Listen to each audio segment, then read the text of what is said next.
Okay, it's 9 a.m. I'm going to get started. Remake fam, welcome to the call today. I'm so excited you guys are here. So the purpose of today's call, our community calls are always about checking in with you, telling you what's going on with the Remake community, sharing you actionable items about the campaigns that we have happening, and always wanting to hear from the voices of garment makers themselves, and to hear what's going on with them, and to hear about all the people behind the scenes that make our clothes, and hear it straight from their voice. So today, we noticed that the content this summer has tended to be a little bit heavy. There's a lot going on in the world right now, and we ask a lot of you in terms of showing up and helping us hold these brands accountable, and using your voice as part of our momentum to make fashion a force for good. So we wanted to lighten it up and have kind of a fun summer, kind of just really lighthearted community call this month, and to get to hear from our Remake community. So to hear from a lot of our ambassadors, what's going on with them, especially what's going on with their No New Clothes journey, and what being a Remake ambassador has meant to them as they've joined along with us. So it's going to be really fun. It's going to be super interactive. I'm going to be calling on a couple of these fabulous ambassadors that I've spoken with over the last week, who have been vocal about sharing their story. But there's also going to be a moment where we invite anybody else to kind of chime in, show us your No New Clothes outfit, show us what's going on, and share your story as well. So the purpose is that we all really inspire each other with what's going on. And we're always wanting to share the message that your sustainable fashion journey is not ever about perfection.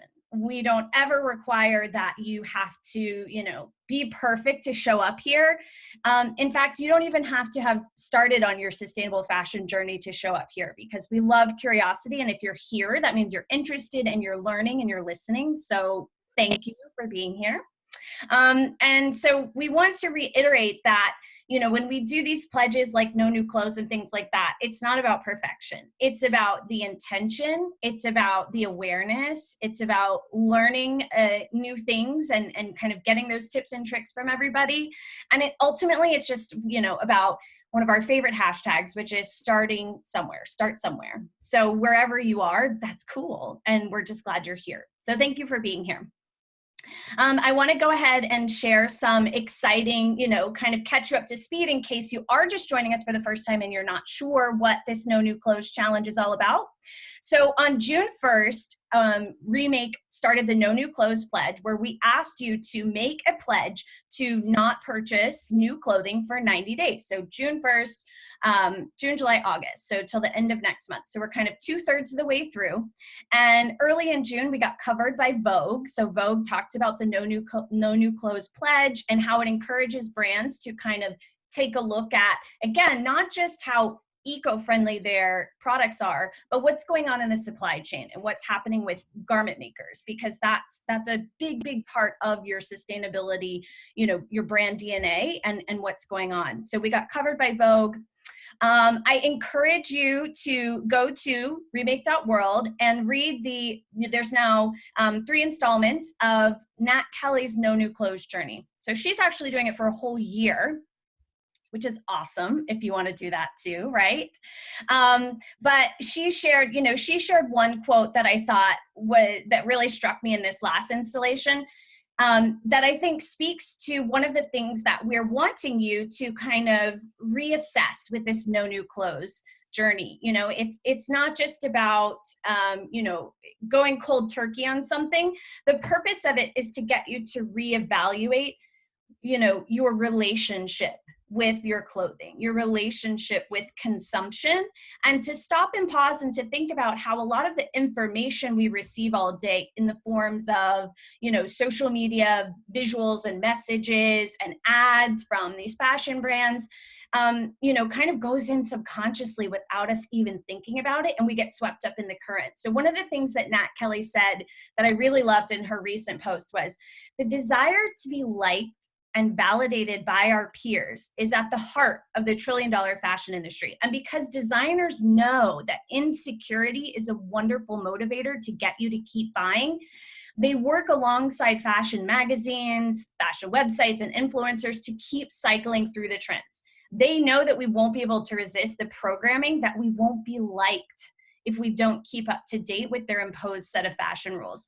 I thought that was so amazing, because one of the things that Nat Kelly kind of owned up to, which is very true for me and may resonate with some of you guys, is that a lot of our desire to purchase clothing is to ultimately, the root cause is just to be accepted and to be liked, right? To be seen as on trend, to be seen as in the moment, to be seen as, you know, whatever our version of, you know, beautiful or attractive is. And so I think, you know, one thing that's really incredible is we go through a lot of this programming without even stopping to think about it. So that's one of the purposes of No New Clothes, right? Like, let's think about these messages that we receive constantly that tell us that we have to have newness, that we have to be on trend, that in order that we can't be seen in something twice, you know. And let's think about, like, who is that serving? It's clearly serving the fashion brands because we purchase more and more for them. But is that serving us? Is that serving our mental health? Is that serving our well-being? Is that serving our real estate in our closet? Is that serving our wallet? Is it serving the planet? And the answer is not so much, right? So we're going to look at that and why that's so important. And these are important things to think about, right? We want you to think about this very holistically. And that's why pauses and challenges like this are so helpful, because they kind of force you to break a pattern of behavior that you might have had for a really long time. And in that break, you kind of have the moment to reevaluate and to examine when you get that urge and when you get that impulse. Why am I feeling this way? So I encourage you to read her diary as she goes. She's still going. So this is just part 3. So stay tuned. I think there's a lot there to learn from, you know, why we do get caught up in this consumption. And we're going to dive into that a little bit more today as well. And then I also wanted to encourage everyone to share the No New Clothes, the link to the No New Clothes pledge. One thing that's really cool when you go to sign up for the pledge is you can see the stats of the impact that taking this pledge by the so far 873 pledge takers has had. There's been, I'm going to read this for you guys. There's been 12.5 million gallons of water saved, 4.8 million pounds of CO2 emissions prevented, 17,000 pounds of waste prevented from heading to landfills, and $197,000 saved. Now, these are just rough estimates. This is not perfection. This, again, we're just trying to kind of take into account the average consumption for a consumer of fast fashion, and then calculate based on that. Okay, if that average consumer doesn't purchase for 90 days, what does that look like? So the impact is really incredible. So please continue to share this link. Caroline's putting it in the chat right now, so you can encourage friends, family to take the pledge. Yes, there's only 1 month. 1 month is still great, but you can also just start it whenever and do it for as long as you can, and that's still going to have an amazing impact, right? Cool. So next, I would like to introduce, there we go. Cool. Okay. So today, again, we're going to invite everyone to join in, but I have 3 guests in particular that I'm super excited for you to hear from. And they've all had a unique journey with their relationship to fashion. Some, like Daria, are brand new to our community, and so she just joined recently as a Remake ambassador, and she's going to talk about what this journey has meant for her. Some ambassadors, like Mercy, have been on this journey for a little while, but taking the No New Clothes pledge led to a revelation for her, and I'm so excited for her to share you about a whole new initiative that she has now because of her inspiration from No New Clothes.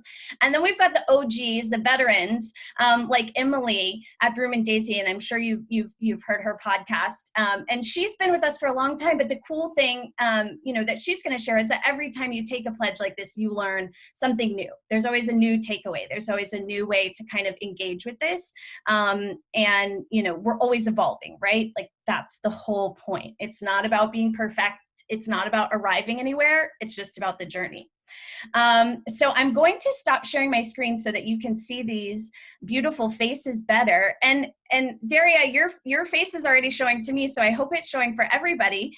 So I would love to start off by talking to you about recently becoming a Remake ambassador. And I'm curious, what made you choose to take that ambassadorship in the first place? And then we'll talk about your No New Clothes journey. So please tell everybody about yourself and how you came to become a Remake ambassador.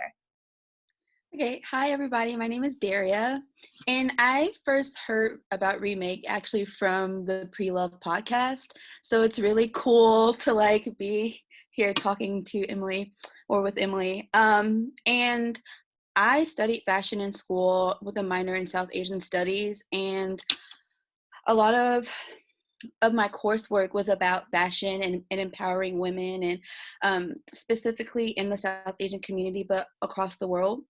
And so with graduating from college, I felt a lot of kind of like dissonance with what I was interested in, and just like what I wanted to express with the world. And women's empowerment is really important to me, as well as like sustainability in the environment.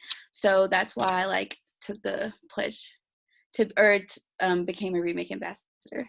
I love how full circle that is, that you heard about it from Pre-Loved Pod, and we're gonna hear from Emily to talk about Pre-Loved Pod and how she's still evolving on her journey. That's so awesome. Thank you for joining us. So you and I briefly touched on this. I'd like for you to talk to everybody how, we talk about the idea of starting wherever you are, right?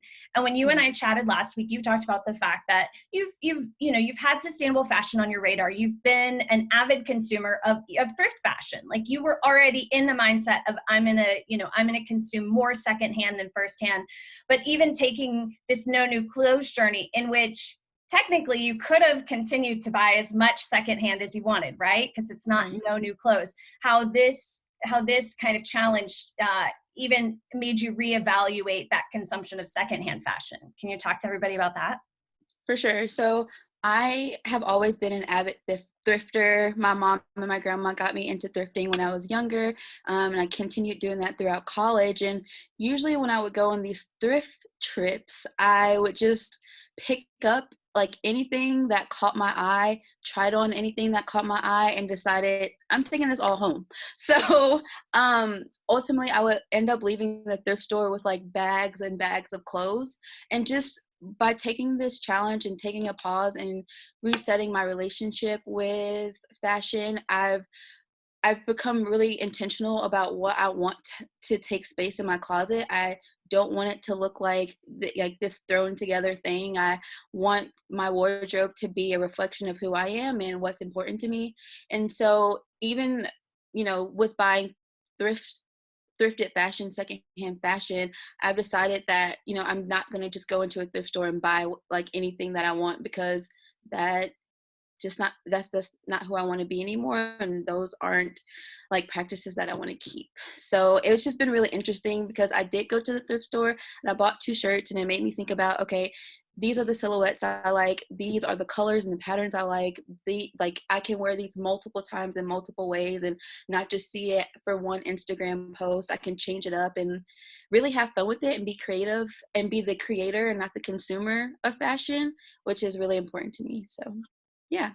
Oh, I love that about being the creator and not the consumer, because we kind of talked about that, right? How a lot of the messaging, in fast fashion is geared around, not only does the supply chain exploit the planet and exploit the workers, but then once the clothes are made, the clothes actually exploit us as consumers, because they're preying upon, again, those insecurities that we talked about. They're preying upon our need to constantly be on trend, only post something once, be consuming. And so we think that we're in control. We're choosing where to spend our money and what to purchase on. But I think a lot of times what we realize when we take these pauses is that we're totally out of control, that our consumption is out of control, that the way we think about, how we're perceived and, how what we wear is perceived by others is kind of out of control, right? So I Right. love that you mentioned that. That's really cool. Yeah, with that, and okay, so when the 90-day pledge first started, I thought a lot about whether or not it was up to the receiver or the sender to like send meaning and assign meaning to our clothes. And throughout this pledge, I've ultimately decided and come to the conclusion that it's up to me as the person wearing the clothes to assign meaning to what I'm wearing. Like life is based on my perception and my interpretations of my reality. So why limit what I'm wearing to someone else's meaning and someone else's perception? And so that has just been this like great awakening. And this whole time, I've just felt like I've been in tune more with myself, because self expression is sacred to me. How can I love and honor other people without love and honoring myself first? And just being happy with what I'm wearing and being happy with the skin I'm in. And so this was just like a really great journey for me. Yes. Wow. That's so amazing. I mean, that's like the most that you could hope for to go through with this journey. These are huge revelations. And I'm watching the chat and everybody's chatting in being like, oh my gosh, what an amazing point. So well said. So true. I love it. And I think that's so beautiful. And I think that is, one of the things that really gets lost, for us as consumers, that is that we lose sight of why we're consuming. Because to your point, the reason why should be to bring value to our own lives, to bring value to our freedom of expression, to bring value to how comfortable we are in our clothes, to bring value to, how it makes us feel. But instead, the reason we're consuming is because of how we want to be perceived by others, how we want others to think we look, how we want others to think we feel, how we want others to think of just who we are from a, socioeconomic standpoint or whatever. So I absolutely love that you say it to that point around, these clothes should bring me value. And if they don't, then, that's a disconnect. And then I don't need those clothes, right? That's so awesome. And it can seem a little like self-centered and egotistical, but ultimately I think that if you're self-expressing yourself, it in a way can build community because you're less concerned about what others think. You're comfortable in your own skin. So you have more headspace to think about like, oh, what are some solutions to real world problems that we can push forward? You're not too concerned about like, how others perceive you. So I think it can in a way build community, and especially if other people see that you're happy and you're thriving and you're comfortable in your own skin, and it can put this idea that, oh, it's attainable, I can be happy with whatever I want to wear, I can assign my own meaning to clothing. So it kind of like passes on this like self-empowerment idea. So I feel like in a way it also builds community. I think it absolutely does, because you also bring up a great point, which is that we're living in a culture where that, the fashion brands and advertising hands down to us, don't repeat it, don't be caught in the same outfit twice, don't wear the same thing twice, like don't go to 5 summer events and let everyone see you in the same dress. And we believe it. But to your point, if I'm being selfish and saying I'm going to do what's best for me, that is for the community, because what you're allowing other people to see is, hey, she's okay with being, seen in the same thing twice. She has that dress she loves. That's her favorite, Friday night date dress, her favorite wedding dress, her favorite go to brunch dress, whatever it is, right? And she wears it all the time. Then you're doing such a service, to others, because you're allowing them to see that you're okay with it and you're making them feel okay with it. Because a huge part of what we need to do as a sustainable fashion community is normalize outfit repeating, normalize mending, normalize buying secondhand, normalize all of these things that we're told, by fashion brands not to do, because it's what serves them, is if we keep consuming and keep consuming. But as a community, when we're each more selfish with how we choose to express ourselves, and we choose not to buy into those norms, and we choose to say, this is what I love, this is who I am, this is how I'm going to be me, then that is what helps everyone else feel more comfortable doing the same. And so you called it being selfish, but I think really it's more about just being true to who you are and shining that light outwards. Because if you're true to who you are and you make other people understand that that's okay, then they feel more comfortable being themselves. And then that's what magnifies the impact, right? When we all participate that way, then the impact gets bigger and bigger. So it's not selfish at all. You're being true to yourself and making others feel that they can too be true to themselves. I think that's awesome. Yeah, it's like a celebration of diversity and self-expression and who you are and who your community is. Definitely. Yeah, super cool. I love that. So in terms of your no new clothes journey, you shared kind of what was going through your head. You hadn't done a pledge like this before, right? So this was kind of Right. new for you. So what advice would you give to, someone who might be considering doing this for the first time and it might seem kind of scary or overwhelming or something that they can't really achieve? What would you say to them? I would say just trust yourself and trust your instincts. Like read up on why we're doing it, why it's important. And if you ever come to so if you ever come to a situation where you want to buy something, take some time to think about like, okay, so there was this sweatshirt that I really wanted, and it was from a brand that I actually really admire and I've admired for years. But ultimately, what helped me like not buy the item was just saying, okay, if it's still important to me in 3 months time, then I know it's something that I'm going to wear multiple times and I actually really love it. Like just let me sit with this desire and see whether it grows or whether it dissipates. And ultimately I kept thinking about the women who are making these clothes and the environment that we're impacting, and what's happening with the greater world is so much bigger than me and my desires to want this sweatshirt. So just take a step back and listen to your gut. Yeah, and listen to your instincts. I love that. And you bring up another good point. I think a lot of people, because we're not, I think one thing that's important to note to anybody who's joining this call that maybe hasn't heard this from us at Remake before, we're here to make fashion a force for good because we love fashion, right? We're not saying like, we're not anti-fashion. We're not anti, brands. We're not anti-creativity and new ideas. We love the craft that the garment makers love to bring to life. And there's joy and there's passion in their work. So part of No New Clothes is not to say, that we don't want to support the fashion industry at all. I think it's important to note that what it is about, to your point, is to more thoughtfully make our choices and to kind of have this pause and this reset so that when we do purchase, it's a very thoughtful purchase. It's still okay to buy new clothes. We're not saying that that's a bad thing. We're not saying that you should never do that. We're saying that this is a pause to make you more aware of your actions so that when you do take action, when you do purchase, and when you do consume, like you said, Daria, like you thought about it so much more. You put so much more thought into something that normally would have just been, I love this brand, I love this sweatshirt, like I have the money, buy it, done. But instead you were like, wait a second, like you thought it through so much more. And so again, it's still about, we still want to support the community and we still want to support brands we love. And there's a lot of brands doing amazing things that do support garment makers in a really beautiful way. And we're here for that. But what this pause is about is just, again, examining the reasons why we do it so that when we do go back to that consumption, it's with intent and it's with purpose and it's very thoughtful. And it's not this sort of like subconscious going through the motions thing, but it's like very much on purpose.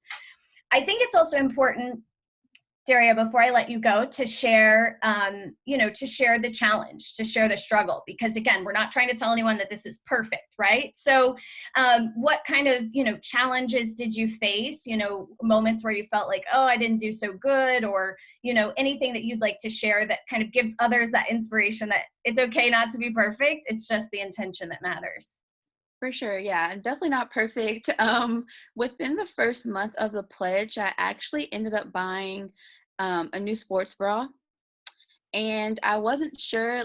So basically, with this pledge, it's all about being intentional and resetting your relationship with fashion. And there are words on the pledge, but ultimately, you're gonna have to define that how you want. And so I just took that as it's an undergarment, it's personal. That's a little something that I might not want to get secondhand, and I had an urgent need for it. So I did buy a sports bra, and I don't feel that guilty about it. You should not. But No, you should yeah. not. It's okay. Yeah. And that's the point, right? It's not about perfection, and that's not the goal, because if we make people feel like they have to be perfect, they're not going to take it at all in the first place, right? So that's great that you said, I'm still going to be super thoughtful, and your purchase was still intentional. I want to read a quick question before you go from Aisha, our founder, in the chat. She says she'd be curious if you got any pushback from friends and family about taking your pledge. Yeah, so it wasn't necessarily pushback, but my mom bought like this H&M dress that she really loved, and it meant something to her. That's why she bought it. And she wanted to buy one for me and my sisters so that we could take a family photo. And I just and it was hard for me because family is important, and I know photo taking is important, and those are things that she wants to hold dear and keep for a long time. But ultimately, like, I was just like, I'm sure that I could go to the thrift store and buy a dress that like matches those same colors. Like, I don't want to shop at H&M anytime soon, and I don't need to. So it wasn't necessarily pushback, but they were just like, it's just $5. I can buy it for you. It's okay. But I really wanted to stay true to my values and what I believe in. So I was just like, no, thank you. I love that. I mean, I thank you, Aisha, for asking that, and thank you for your answer. And I think your sister chatted in. My mom, yeah. Your mom knew. She knew you were going to tell that story. That's great. But I think one thing that is so important is the ability to share this. And one thing that's really powerful and strong about our Remake community is that through the power of ambassadors and each person telling their own story to their own family and friends, to their own community, it can be hyper personalized. And I think that's one of the ways that our movement has grown so powerfully and so impactfully, is because when you share it in your own words to your family, it's not, we have the opportunity to not be preachy, to not be intimidating, to not, make others feel guilty about why they're doing what they're doing. But we can just authentically say, hey, like, this is something I'm trying, this is something I'm doing. And instill more within our community that sense of curiosity, so that they can come to us and say, oh, why are you doing that? So as we kind of share, instead of me saying, I'm doing this and you better do it too, it's like, hey, look, I'm proud to be an ambassador. This is what it means. And then it kind of creates that reception, that warm vehicle for the people who are in our, our hyper tight network to come to us and say, what does that mean? Why are you doing that? And I think just kind of, sharing that story and showing up, and for you, Caroline, our another member of our team, said that was your wear your values moment. Way to just kind of, softly but quietly say, hey, that's just not what I'm doing right now. That's not where I'm here for. And, this is what I believe in, and here's why. And so again, it's such a cool moment for others to learn about, what you're doing. Thank you so much for sharing your journey, Daria. I loved hearing that. You can follow Daria. I know her Instagram was in the chat. Caroline put that there, so you can see her journey. Connect with her. That's one thing that's so powerful about our Remake Ambassador community, is the ability to support each other and share our own stories. So we always encourage you guys to share your stories through your social media as well, because you never know who's going to hear it and who's going to be impacted by it. Thank you, Daria. Okay, cool. So next up, I would like to talk to Mercy. Mercy, are you here? I'm here. Hi, everyone. Welcome. Mercy Lynn James, welcome everybody. She is here, and I'm so excited because, one of the things that's so amazing about this No New Clothes Pledge and our community is how incredibly diverse it is. So your experience has been different, and it's led you to different places, and so we're going to talk about that with everybody. So you've had a little bit of background in sustainable fashion, before you became a Remake ambassador and part of our community. It was already on your mind. You were already practicing some of it. So can you tell everybody watching kind of where that sustainable fashion journey started for you and how it's led you to where you are today? Yeah, so hi everyone. I'm from Houston, Texas, but I've lived here in LA for over 5 years and really got started on my sustainable fashion journey because, like Daria, I have an education or like background from FITM downtown, the Fashion Institute. And so there I got a few degrees. The way their program works, it's super fast paced. And through that, I luckily had a professor who just taught us specifically, it wasn't really in the curriculum, but really taught us a lot about ethical fashion. And through a program there, I was actually able to travel and visit different factories in China, where we even had the kind of bittersweet experience of going to a factory and actually seeing some of these workers, just the sadness on their face and the horrific kind of conditions that they were in, and seeing a lot of brands that use that factory. It was eye-opening for me, to say the least. But really, so that sparked my mind in really wanting to pinpoint what I do in the industry to make sure I have a positive impact on those workers, on the clothing that we're creating, because I am a designer and product developer. So having that for me as a designer woven into what I do, I think it's really important for us who are creating to kind of look for this new way to be a creator, to that also holistically has product and consumer and end life all in it from the beginning. It's not an afterthought, and it's not even a specific position. It's something that we have to do. So all of that to say, really this No New Clothes challenge has put me in a position where, before I definitely was really interested in secondhand and thrift, but this challenged me in a different way.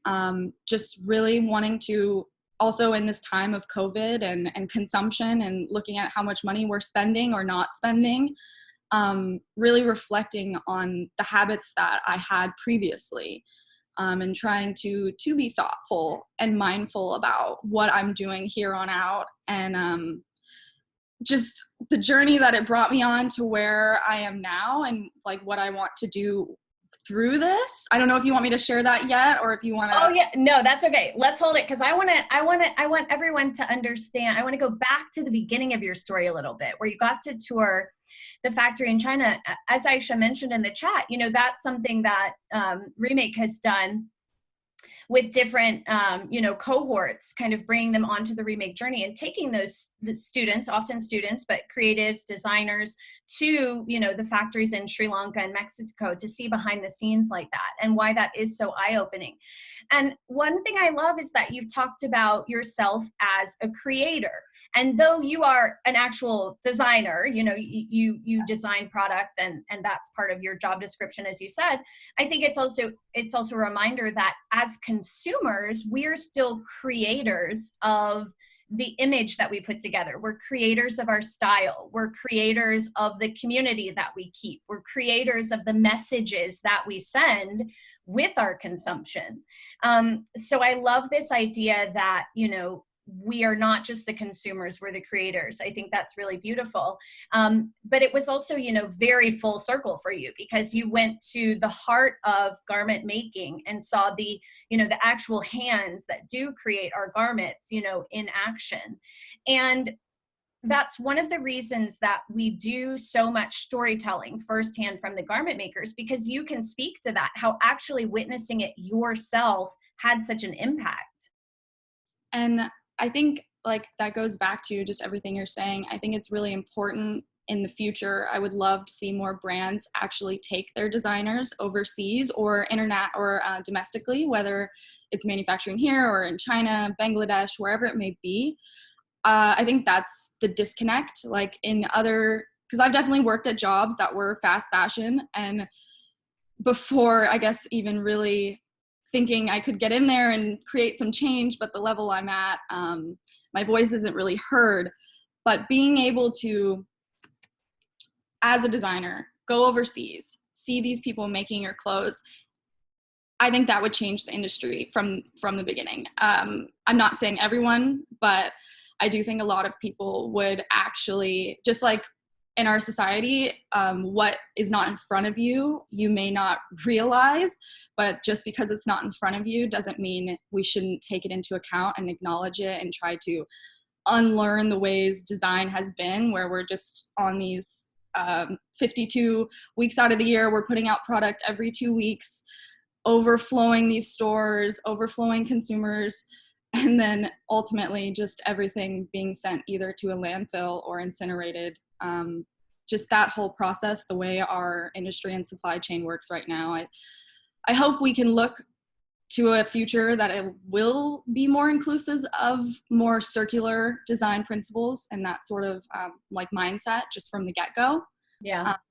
You bring up a great point, which is, I think one of the things that is so challenging for the average consumer is that the monumental issues plaguing the fashion industry in terms of how garment makers are treated, how, waterways and groundwater is polluted through certain chemicals, how airways are polluted through CO2 emissions, how landfills are overflowing. For the majority of us, especially in the first world country, we don't see any of that. We don't see where the clothes came from and how they were made. We don't see the byproduct of them, and then we don't see where they go. So it's such a privileged position to be able to, and I said this in my conversation with author Lauren Bravo, how it's such a privileged position to be able to walk into, a bright, shiny mall or a beautiful, retail store and to see this clean, packaged, pretty version of what you're consuming, and to not know any of the rest of the story about, where it came from, how it was made, and where it's going. And so that is, such an incredible opportunity to see that firsthand. And I think that's one of the things that's so challenging, for the average consumer, is that it just doesn't feel real. Or when they hear about these issues, it doesn't feel like it's that big of a deal. Or it doesn't, it just doesn't really sink in. And so, Aisha mentioned this in the chat, and she was curious to everybody if, showing those short films that we do, the Made In series, as a kind of a gateway to talk to friends and family and people in your community and say, hey, this isn't a big commitment. It's a 10-minute film, watch this 10-minute film and you'll better understand why I'm doing this, like why this is so important to me and why I am on this journey. So I think you bring up a really great point there. I'm curious, how did you share that experience with, the people in your close circle when you returned? Yeah, so I mean, my family definitely knows who I am, and I've always, I guess I should say, I've always been a very empathetic person. Growing up, I had the privilege of also going on it was on my heart as a kid to go on several mission trips to help people, whether it was like building homes or building up a community. So that had already been there. I had already been like preaching that sort of thing to people, just not to go into a country and change the way they are, but building them up and supporting them. So having that, and then from that experience, so that was in about 2017, going into China and Hong Kong and that area. Coming back, it definitely is interesting. It's not that my family doesn't understand, but they're of the mindset, like most people that I talk to, like most friends, they can't afford sustainable fashion. And it's hard because as a person in the industry, I see that cost sheet. I see how much a garment actually costs. I see it all broken down. And then you see, like, I know exactly how much that shirt should cost. So seeing something like Daria was saying, a $5 dress from H&M, it's so hard for me, I guess, even for a while now, just from being in school, so hard for me to shop anywhere where I know that that's the kind of manufacturing that's behind it is at the exploitation of garment workers. So I've been preaching this sort of, and I don't like the word preach, but I've been preaching this kind of mantra for the last 5 years, really. And I've gotten some family members to be a little bit more conscious, just purchasing high quality, long lasting, looking for brands that, and I will, like, my sister will ask me, oh, hey, I want to buy some shoes. Do you know like a good company or a brand I could shop from? And I'm more than willing to share that. And friends kind of know that about me too. They're like, hey, tell me a good ethical, sustainable brand to shop from. Because I guess it's just not out there. I'm in this space, I'm in this sphere all the time. So I'm constantly revolved around it. So I have to remind myself a lot that I need and really want to educate people more through social media, through just me expressing myself more and being open to just talk about things and like this conversation. I think it's really important and really great to talk about the more lighthearted side of things, but I definitely, I guess, press more of the pending serious things that are going on around our world that we just don't see, but are woven into every purchase that we ever make, whether it's Amazon or whatever. It's so hard when you do know what the true cost of something is, and to see it, you know, not be garnering that true cost out in the world, right? So to anyone who's watching that might not be familiar with that jargon or, you know, what we're talking about, the true cost of a garment is, you know, taking into account a cotton t-shirt, you know, the farmer who grew the cotton, you know, did they get paid an ethical, you know, fair wage for growing and harvesting that cotton? Did the spinners who spun it into yarn get paid a fair wage? Did the textile mills who weaved that yarn into the woven fabric get paid a fair wage? Did the cutters and sewers who took that fabric and turned it into the garment get paid a fair wage? Once that garment, you know, then the garment travels oftentimes across the ocean, you know, do the retail, you know, workers in the store, you know. So the true cost means what should it actually cost, you know, the real cost of this garment. And it also refers to the true cost on the environment, you know, and the human toll and all these things. So $5 for, you know, a t-shirt is not the true cost, you know, in any way. And so, you know, Mercy's, you know, talking about how it's so hard for her to, you know, look at, you know, cost sheets, look at the bill of materials, you know what these things should actually cost and what, you know, what they're actually getting charged. And the problem is that often the first place that gets squeezed to save that cost is the garment maker. And that's why the garment maker's, you know, story and their rights are so near and dear to us. I want to, and you're right, this is hard. It's heavy stuff to talk about, but that's why it's so important that we all continue to share our journey, because again, you never know which one person you're affecting who's going to come along and help to make this movement even bigger. So in talking about, you know, the lightheartedness and being inspired and the inspiration that does come out of realizing these very heavy real world issues, I want you, Mercy, to talk about how you were inspired through this No New Clothes journey and what's going on with you now because of it. Yeah, so thank you so much for that. I have been for a while now. I mean, my entire time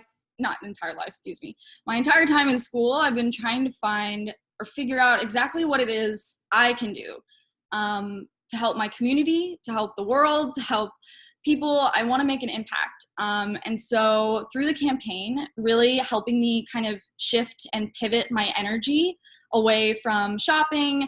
And right now we have all this time and space to think. So I'm really excited to share with y'all. The campaign really helped me spark the idea to start a clothing drive, which I guess sounds small, but hopefully will grow to be a lot bigger. My friend Deli and I will be having this throughout the surrounding LA area. So if you're in LA, reach out to me, please. I would love to have you help us or help us help you give your clothes a cause.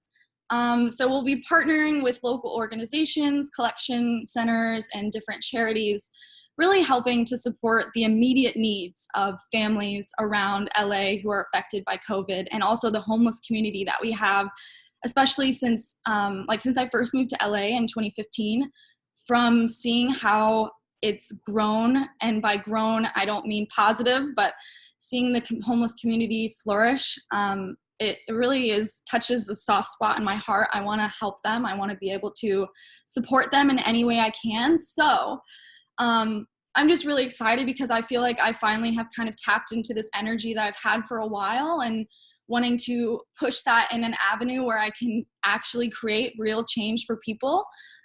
So the campaign really helped me pursue different avenues. And right now, a lot of people are cleaning out their closets and their homes, and sadly just leaving it at donation centers, which then people don't really know, but they can't process that if it's just been left there. So really what I've been trying to do, or what I want this drive to do, is assist in the equal distribution of goods across LA to ensure that they're efficiently meeting all the needs and demands of the community and demands of those collection agencies and different organizations, like Dress for Success. I don't know if anybody knows about them, but they specifically gather materials and gather clothes to be able to house and but clothe the women around LA who need jobs, who are homeless, or just need those things that we have so readily that we can just offer to them.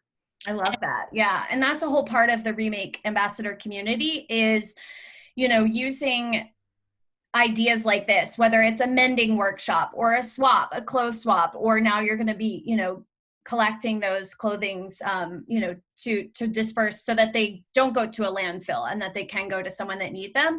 That's what the community is all about. So I love that. So you guys definitely hit Mercy up if you want to contribute and be involved. Thank you so much for sharing your story. And I love that, you know, the weight and the reality of the situation, which you know more about than most, you know, you're still channeling that. The point is that we can still channel that towards something very positive, because without our positivity and optimism and without our continually pushing forward, then it can just be overwhelming, right? So like that's the best outcome, is that we know what's going on, we address it, and then we do the best we can. Thank you so much, Mercy, for sharing. You guys reach out to her. So for our last guest, I'm going to switch over to Emily. Are you here, Emily? Hey there. Hi. Welcome. Thank you so much for having me. A lot of you are, as Daria said, already familiar with Emily through her Pre-Loved pod. That must be so fulfilling to hear your listeners join in and to know that you inspired someone who can then go on to inspire so many more people. That's so cool. Yeah, it's unreal. I mean, I'm just like sitting here in my bedroom in Iowa, and it's an honor to like be connected with all of you. You know, to see listeners face to face. It means a lot. Yay. Oh, that's awesome. Very cool. Well, for anyone who's not familiar, Emily's podcast, Pre-Loved Pod, you can follow her on Instagram as well. Caroline put everybody's links in the chat, so make sure you engage.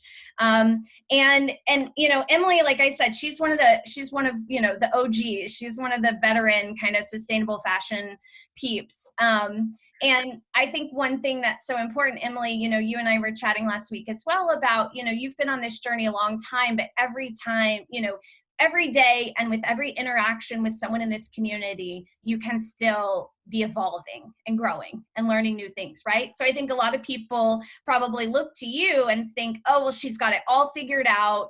She's already there. She already knows what to do. If I could just be like her, problem solved, right?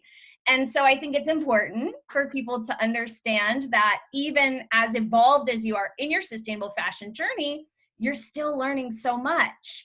And I'm excited to get into that. So let's talk about, you know, this time around, you know, how was No New Clothes a little bit different for you? Yeah, so like you said, I have been on this pre-loved journey for, I would say, like close to 7 years. I started thrifting in college, and that was right around the time that the True Cost documentary came out. So while I started thrifting because it was what I loved, it quickly became something that meant a lot to me, and I really never looked back. So for the greater part of 7 years, I've kind of been on a no new clothes journey. I really do buy pretty much everything secondhand. But it's so funny because during this pledge, I actually made a new purchase. I don't know if you want me to talk about that now, but I think that it is important to share that, like, no matter how long you are committed to this or no matter how serious you are about this, sometimes you have a pledge fail. And so I wanted to share that. I have been, obviously we've been at home so much, just like surrounded by my things. And so I've been auditing what I have in my house and what I have in my closet and making sure that everything I have really serves me. And something that I realized I really needed was, like Daria said, some workout gear. I've had a size change and my workout gear needed a refresh. And, usually that is something that I have no problem whatsoever rolling up to the Goodwill and purchasing, not at all. But I actually haven't been thrifting the whole time during quarantine. I haven't been out thrifting once. And so I did purchase a new workout set, and I prioritized having it come from a sustainable brand. And I had this moment of guilt where I was like, gosh, this is so out of the ordinary for me to even be buying new at all. And of course, it's going to be during the no new clothes pledge. But it is something that I needed to be able to like commit to healthy practices for my lifestyle. And then I felt good about being able to support a sustainable brand alongside it. So I think that the reason that I really mentioned to Rebecca that I wanted to share that story is to say, like, this is a lifelong commitment that we're making. And so slip ups, if you want to call them that, they happen. And as long as the core mission of why the pledge is important to you stays in your heart, I think that's going to make it a sustainable practice, not something that you just do for 3 months and then move on to buying as much thrifted pieces as you want or as much sustainable fashion as you want. Because even that overconsumption can have its problems. Yeah. No, and I think it's so important to, I love that you call it like a pledge fail, and somebody chatted into the chat that, hashtag pledge fail, like we've been there. Because again, like no new clothes is not about perfection. And as Remake as a community and the sustainable fashion movement, we're not about perfection, because that doesn't get us anywhere. We've all heard the quote that like, we don't need, a few people doing things perfectly. We need everybody doing, as much as they can imperfectly to really make an impact.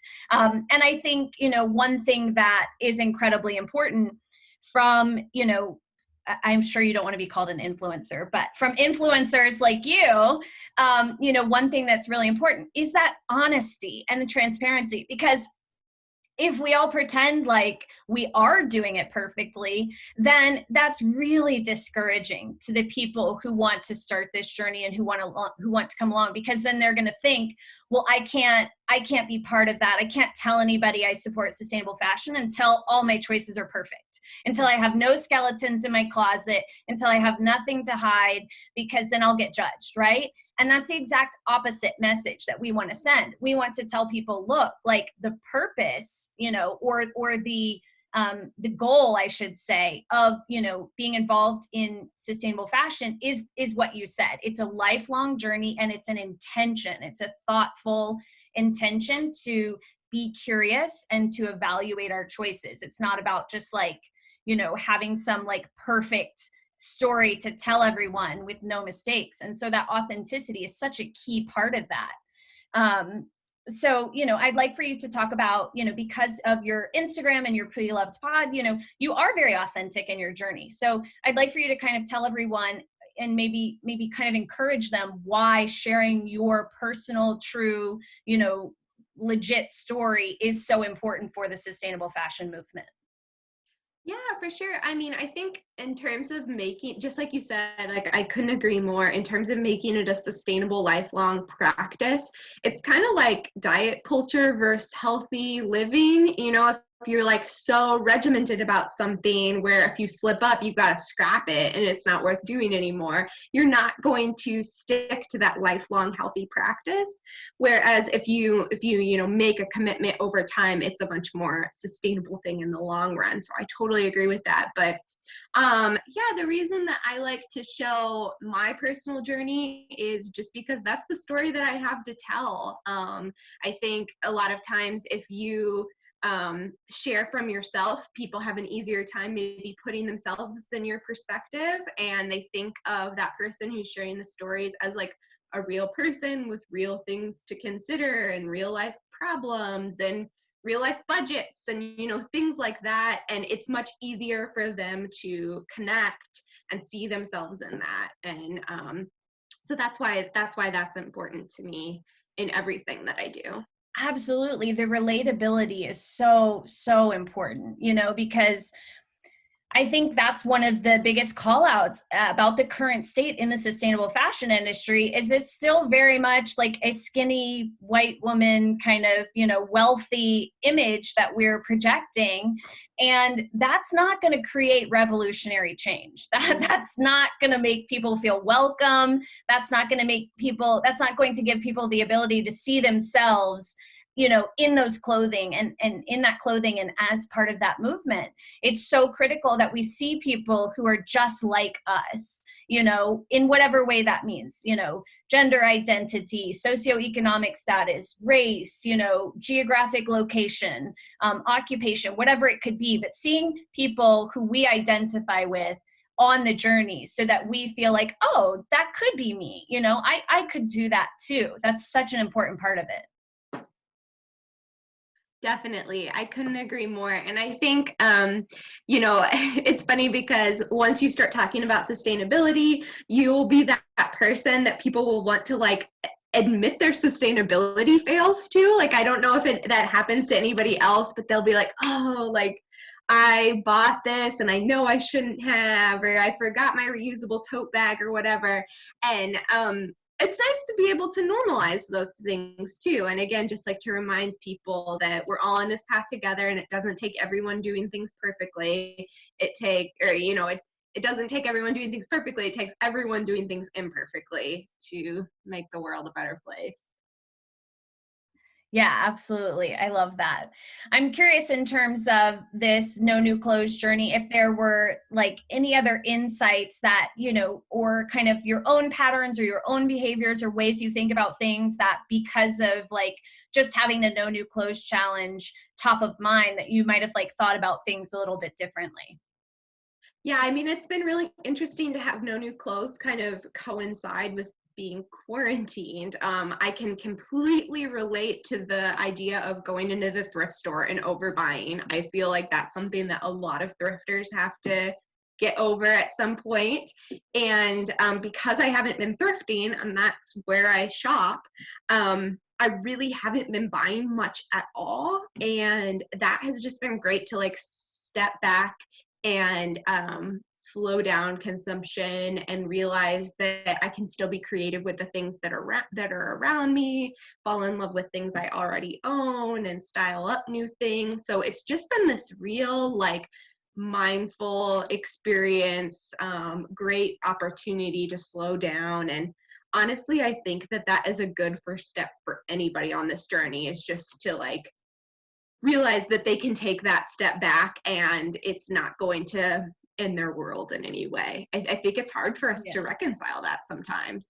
Yeah, absolutely. I think for a lot of people, just non-action is scary, right? Like we're not even saying to purchase, or, you know, it's like we're just saying don't purchase. Like, and so that non-action is very scary because a lot of our, you know, habits and our identity is tied to that consumption. So I love that point, you know. And I think it's important to acknowledge that this, you know, can be intimidating, which is why we do encourage everyone in our community to share that they're doing it and to share trials, tribulations, successes, so that, again, other people can see in your story and say, oh, it was so hard for her and she was so honest about like why this was so difficult, but she did it anyways. Maybe I can do it too. You know, and that's so important. So I like that you mentioned that. I think that's really critical. If you had, and I know you constantly share this in your Instagram and in your podcast, but for those who are attending the call right now, if you had any kind of, you know, tips that you would give for, you know, starting a no new clothes pledge or kind of adopting that sort of no new clothes lifestyle, what would you leave everybody with? Ooh, okay. So I think it's,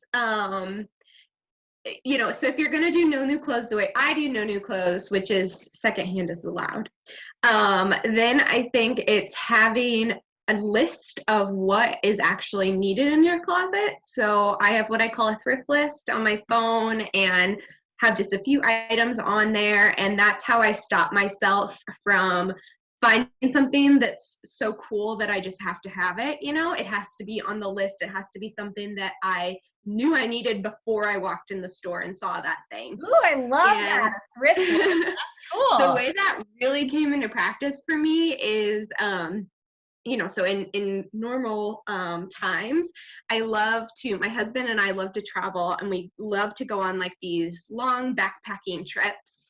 And so I'm traveling all around with just a backpack, and I'm always checking out the cool vintage everywhere I go, but I can't bring it all home with me because it's just not practical. So I've gotten into this practice of like learning to appreciate the thing, that like it's cool enough just to see it.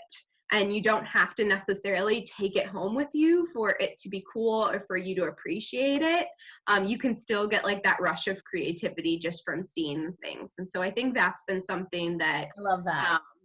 I would like to have people consider if they're embarking on like a no new clothes or a secondhand first type lifestyle. Yeah. And in that way, you're actually honoring the clothes more, because if you purchase it and it gets shoved to the back of your closet, you're really not giving that beautiful piece that inspired you the love it deserves. You can still see it, appreciate it, enjoy it, and not purchase it. I love that. That's so awesome. I mean, that's the thing is like, and this is so important to me with Pre-Love Podcast, is like the same way you said about Remake.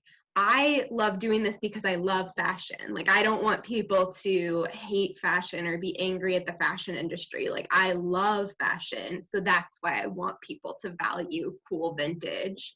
And so that's why I love telling those stories. Yay, I love that. Okay, we are over time, guys. So I apologize that we are. I wanted to share with you real quick just some highlights. Just some highlights from, let me see if I can find, well, I'll just share them verbally since we're over time. SB 1399 has passed through the California State Assembly Labor Committee. It still has to keep going. It's not officially law yet. So if you could please go to the Garment Workers Center, garmentworkerscenter.org, and sign the SB 1399 petition, which Caroline also just put in the chat, that securing fair wages, eliminating the piece rate system. So much I can't get into in 1 minute, but please look into that. It's incredibly important. Add your voice to that petition. And also a quick pay up update. We are now up to 19 brands that have committed to pay in full for orders complete or already in production. Through that, we've secured $1 billion of those payments into Bangladesh alone, and it's estimated about $22 billion globally. So please, this movement still needs your love and attention. So you can look at the chat right now, get people to sign the petition. We're at over 265,000 signatures. We'd love to get to 300 so that we can continue to send the message to brands that we will not shop with them and we will not support them until they pay up and treat their garment makers fairly. We're over time. Thank you guys so much for joining today. Thank you to Daria, Mercy, and Emily, who all shared their stories. We hope that you found something in them that you could resonate with, and we encourage you to tag Remake Our World, hashtag Remake Ambassadors, share your story as well so that our community can grow and we can all support each other. Thank you, everybody, so much. Have an awesome week, and we will see you again soon. Bye, guys.